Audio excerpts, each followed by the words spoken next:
So it's finally time for your first car. So I can make you a promise for right now, and that's you haven't seen any other content on this topic. I haven't watched any first car videos. These are all things I've experienced as a mechanic.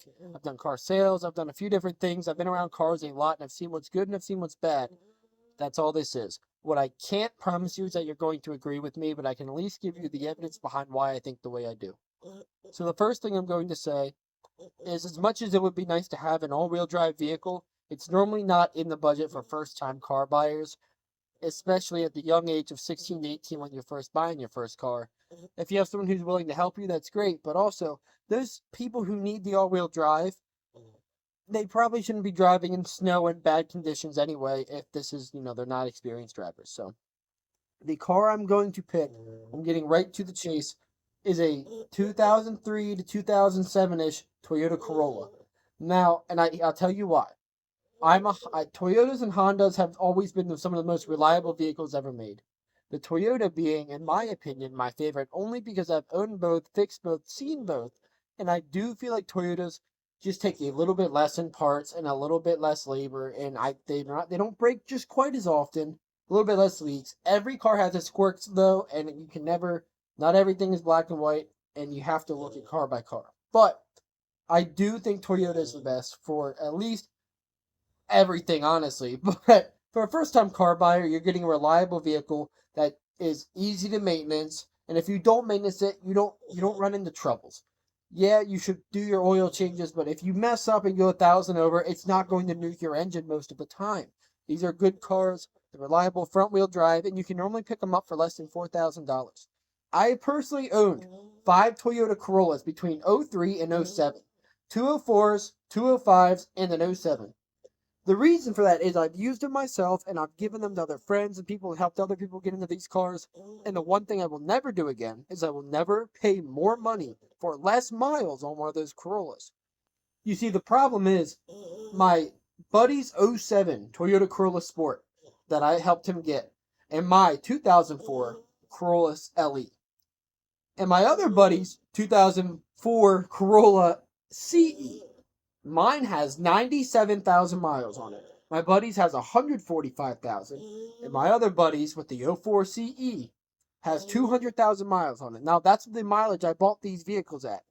All three of those Corollas, if you put them on a lift today and look underneath, they look the same. From left to right, the same slight leaks in the same spots, the same suspension, the same wear and tear. And they are all perfect running and driving vehicles that have taken no work since we bought them and fixed them up. The one that was 200,000 miles, I bought off a trade-in. It was a trade-in at a Toyota dealership that I took for $250 it was traded in for. I had to tow it off the parking lot. Clutch, flywheel, tires, wheel bearing, done. Easy. And it was we did the work ourselves. That vehicle was maybe $1,500 out the door. And my buddy's been driving that every single day since. So these cars are indestructible, and 200,000 miles is just the tip of the iceberg. You can take them to 300. We've seen them with 400,000. These Corollas are ridiculous, and so I'm not trying to preach on Corollas here, but all I can say is they've always done me and my family very, very well, and I think it would be a very good thing for a first-time car buyer. Now, another thing, when my cousin turned 16, there's a video on it actually on this channel. We got her a Honda Civic. That 2000 Honda Civic, I bought one Honda, and that was that Civic, and I ended up putting $6,000 into it to the point where she could drive that car. And every now and then, it still has problems. Actually, the day I made that video, I got a call from her saying it's left her stuck. So if that's not ironic, I don't know what is. But with the fact I only bought one Honda, and I've bought 5 Toyotas, and I've never come into anything even close to that with the Toyotas, maybe it was a bad Honda, sure. But I can tell you I've seen customers in similar situations. At shops, at mechanic, the car sales, it's everywhere. So to me, if I had to pick one car, it would be that Corolla. Now do your research. They do have, every now and then, you will come across things like a wheel bearing. We had to put a wheel bearing in my buddies. If it's a manual, we've bought 2 that were 5 speeds. Clutch and flywheels. A lot of people get rid of these cars before that job needs done because it's a lot of money to do a clutch and flywheel. So make sure you take someone along that has experience with driving stick. Another good thing for a first-time car buyer, if you have anyone in your family that knows a little bit about cars, anything is better than nothing. Feel, you know, there's so many small things you can miss on a vehicle, but at least with the Corolla, your worst case scenario is you show up and it needs tires and brakes. You know, a valve cover gasket, spark plugs, simple maintenance things. But these cars outlast all of their competition from the same year range. Say you do live in an area where four-wheel drive is completely necessary. An easy step up is to maybe an '08 RAV4. They're still cheap, not as cheap, but you're talking now maybe 6 to 8 grand.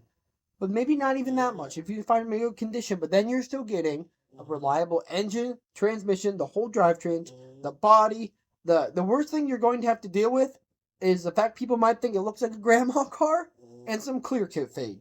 I mean, that's about it. Then you get an all-wheel drive car that can do snow, do the elements, do the rain, have a little bit of fun with it in some sand if you wanted to. Because Toyota has great all-wheel drive systems, and there's no loss there. So if you have the extra money to shell out, that's also not a bad option. Corolla, RAV4. Now I know I'm sticking to Toyota, but there's nothing wrong with the Civic or an Accord as well if you find a good deal on one. But I'm telling you, it's proven me really like I can only speak to what I've dealt with, and I can only speak to what I've seen. And Corollas have proven the test of time for me. So I would very much imagine they would for you as well too. Just have somebody you know and trust check it over first. It's very important. So thanks again for listening in. If I can help anybody with anything, let me know in the comments. Like I said, I have a lot of experience around these things. If you had problems with your Corolla or even questions, let me know. Because I have, like I said, I've been around these cars for a while and I like them a lot. So if you guys have any questions, let me know. And if you guys have any good car advice and tips and first car examples, leave them in the comments. You know, I love to read things. And if I disagree with you, I'll let you know and we'll talk about it. You know, it's good stuff. But, you know, just let me know in the comments. Let me know what you think. Let me know other vehicles you have in mind that might be good for first time car buyers. But thank you very much for watching. Best of luck to everybody out there in their search for their first car. From me and Fred to you, we hope you do well and best of luck. It can be tough trying to find the perfect vehicle. Sometimes, especially if you don't have time to wait, it can definitely be difficult. But best of luck to you. Brendan, Freddie boy sitting out here smoking a cigar. I know. Say hi, buddy. He's all bundled up. It's not too cold, I promise. But I wish you guys best of luck and have a good night.